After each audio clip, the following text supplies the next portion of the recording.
अनुराग 26 ये मेरी गर्लफ्रेंड बनेगी। आदित्य के मुंह से जैसे ही ये शब्द बाहर निकले, सभी ने एक साथ पाखी की तरफ देखा और उसने आदित्य की तरफ। वहीं आदित्य ऐसे खड़ा था जैसे उसने कुछ कहा ही नहीं। पाखी को कुछ देर तक समझ नहीं आया कि अभी अभी आदित्य ने क्या बोला। उसे लगा शायद उसने कुछ गलत सुन लिया है। वो ना तो कुछ बोल पाई, ना ही अपनी जगह से 1 इंच हिल पाई। पाखी की तरफ बाकी लोग भी कुछ रिएक्ट नहीं कर पाए क्योंकि वो भी शॉक्ड थे। Aditya, are you serious? एरी ने पूछा। तुम्हें लगता है मैं मजाक के मूड में हूँ? एके ने नॉर्मली जवाब दिया। पर गर्लफ्रेंड से तुम्हारा क्या मतलब है? वो ऑलरेडी तुम्हारी वाइफ है। एरी आगे बोला। मुझे पता था बॉस, जरूर आपके दिल में पाखी के लिए कुछ है। आप अभी तक हम सब के सामने बस एक्टिंग कर रहे थे। जैकी बोला। पर क्यों? I mean, जब तुम्हारी उससे शादी हुई तब तुमने उसे एक्सेप्ट नहीं, पर अब गर्लफ्रेंड क्यों? आखिर तुम करना क्या चाह रहे हो एके? शेखर ने उसे शक भरी नजरों से देखा। एक मिनट बोलकर पाखी ने झट से अपने मुंह पर हाथ रख दिया। ऊप्स, मैंने बिना इसकी परमिशन के बोल दिया। अब ये मुझे पक्का सुनाएगा, पाखी ने अपने मन में सोचा। आदित्य ने पाखी की तरफ देखा और कुछ देर बाद बोला। अब तुम बोल क्यों नहीं रही हो? Now you are my girl. तुम्हें जो बोलना है बोल सकती हो। क्या गर्ल? पाखी को इसकी उम्मीद नहीं थी। इस आदमी का पक्का एक स्क्रू ढीला है। कभी कहता है बोलो मत, कभी कहता है बोलो। पागल आदमी। पाखी मन ही मन सोचने लगी, अब बोलोगी भी या उसके लिए कोई मुहूर्त निकालूं। इस बार आदित्य ने कोल्ड टोन में कहा, मैं जानती हूं तुमने मुझे खरीदा है, लेकिन मुझे तुम्हारी गर्लफ्रेंड नहीं बनना। और रही बात शादी की, तो बहुत जल्दी हमारा डाइवोर्स भी हो जाएगा। मेरी जॉब, मेरा अपार्टमेंट सब कुछ है। मैं एक सिंपल सी लड़की हूँ, पहले ही मेरी लाइफ की बैंड बजी हुई है और अब मैं तुम्हारे साथ इन्वॉल्व नहीं होना चाहती, पाखी ने कहा। सभी आदमी पाखी की बात से हैरान हो गए। एक तरफ जहां लड़कियां आदित्य के साथ एक पल बिताने के लिए मरती थीं और पाखी उसे सीधे सीधे मना कर रही थी, उन सब ने आदित्य की तरफ चिंता से देखा कि कहीं गुस्से में वो पाखी को खिड़की से बाहर ही ना फेंक दे। आदित्य ने गौर से पाखी को देखा और फिर उसकी तरफ बढ़ा। पहली बात, मैं तुमसे पूछ नहीं रहा हूँ, बल्कि तुम्हें बता रहा हूँ। दूसरी बात, अब तुम मेरे साथ इन्वॉल्व हो चुकी हो। और रही बात तुम्हारी जॉब की, तो कहते हुए उसने अपने जेब से फोन निकाला और एक नंबर डायल किया। अभी के अभी पेंट हाउस आओ, आदित्य ने कोल्डली कहा। अब ये किसको कॉल कर रहा है? हे भगवान, ये मैं कहाँ फंस गई? पाखी ने ऊपर की तरफ देखकर अपने मन ही मन प्रार्थना की। लगभग 5 मिनट के अंदर एक आदमी अंदर आया। ये तो मैनेजर आनंद है। पाखी खुद में ही बुदबुदाई। देरी के लिए माफी चाहता हूँ सर। मैनेजर आनंद ने अपना सिर झुकाकर कहा। मैनेजर की बात का जवाब दिए बिना ही आदित्य बोला, तुम्हारा नाम क्या था? उसने पाखी की तरफ देख पूछा। व्हाट? अभी जैकी ने मेरा नाम लिया। इसने सुना नहीं क्या? मैं इसकी बीवी हूँ। ये मुझसे अपनी गर्लफ्रेंड बनने को कह रहा था और इसे मेरा नाम भी नहीं याद। ये क्या बॉयफ्रेंड बनेगा? पाखी मन ही मन उसे गालियां देने लगी और फिर चिढ़कर जवाब दिया। पाखी, आज से पाखी पेंट हाउस में काम करेगी, इसलिए जब भी मैं कहूँ पाखी को उसके रेगुलर काम से ब्रेक देकर उसे यहाँ भेजा देना। आदित्य ने मैनेजर आनंद से कहा। जी सर। उन्होंने भी बिना किसी सवाल के हाँ कह दिया। इसके अलावा एक और बात, कुछ देर बाद मुझे पाखी को शॉपिंग पर ले जाना है, आदित्य ने कहा। जी सर, मैं 5 मिनट में सब कुछ रेडी करता हूँ, मैनेजर ने कहा और फिर से अपना सिर हिलाकर वहां से चले गए। ये सब क्या है?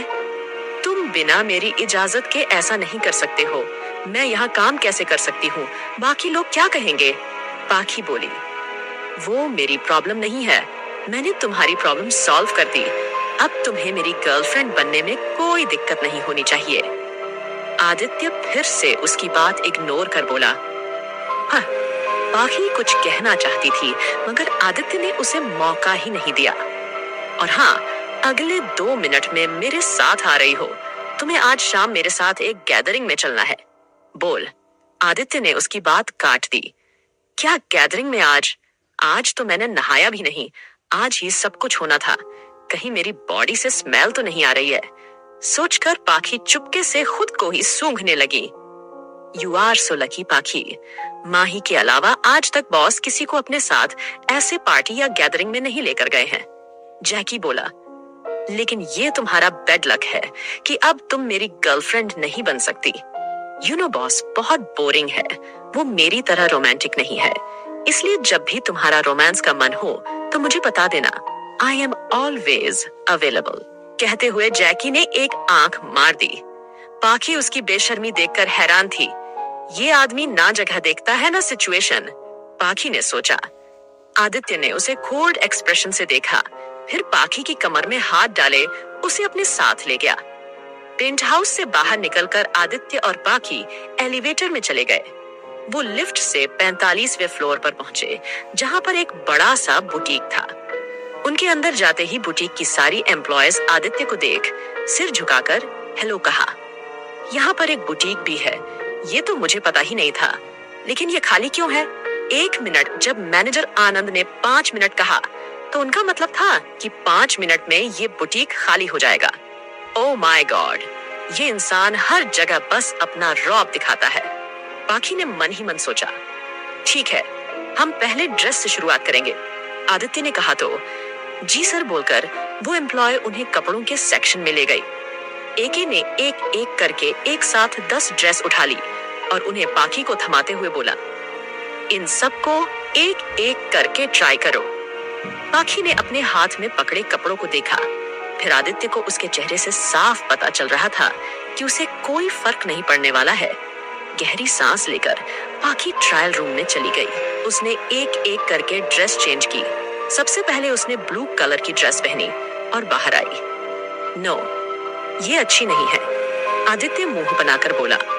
इसका कलर अच्छा नहीं है, ये सेक्सी नहीं है, ये कुछ ज्यादा ही सेक्सी है, इसमें तुम मोटी दिख रही हो, बोलकर आदित्य ने पाखी से 5-6 ड्रेस ट्राई करवा ली। आखिर में जाकर उसे एक ड्रेस पसंद आई जो कि थाई स्लिट गाउन था। हम्मम नॉट बैड, ठीक है, आदित्य ने कहा। उसके बाद सैंडल, ज्वेलरी, पर्स के साथ पाखी की शॉपिंग पूरी हुई। फिर वो उसे होटल में ही बने सैलून में ले गया। मेकअप और बाल बनाने के बाद उसने जब खुद को आईने में देखा तो उसे अपनी आंखों पर यकीन नहीं हुआ कि ये वो खुद है। उसने ऊपर से नीचे खुद को देखा। ब्रांडेड ड्रेस, डायमंड की ज्वेलरी, शानदार पर्स, यहाँ तक कि इसके सैंडल भी इतने महंगे थे। अचानक से उसे इनसिक्योर फील होने लगा। उसने आज तक इतना महंगा सामान कभी भी यूज नहीं किया था। उसे लग रहा था जैसे उसके ऊपर कोई बोझ आ गया है। पाखी जब तैयार होकर बाहर आई तो आदित्य ने उसे ऊपर से नीचे तक देखा। कुछ देर के लिए वो पाखी को देखता ही रह गया। पाखी जो पहले हो इनसिक्योर फील कर रही थी, वो अब आदित्य की नजरों से और भी नर्वस होने लगी। कभी अपनी ड्रेस तो कभी बालों को छूते हुए वो उसके कुछ बोलने का इंतजार करने लगी। अब तुम लग रही हो आदित्य रॉय कपूर की गर्लफ्रेंड, बोल। आदित्य अपनी जगह से उठा और उसका हाथ थामे अपने साथ ले गया। आगे की कहानी जानने के लिए सुनते रहिए।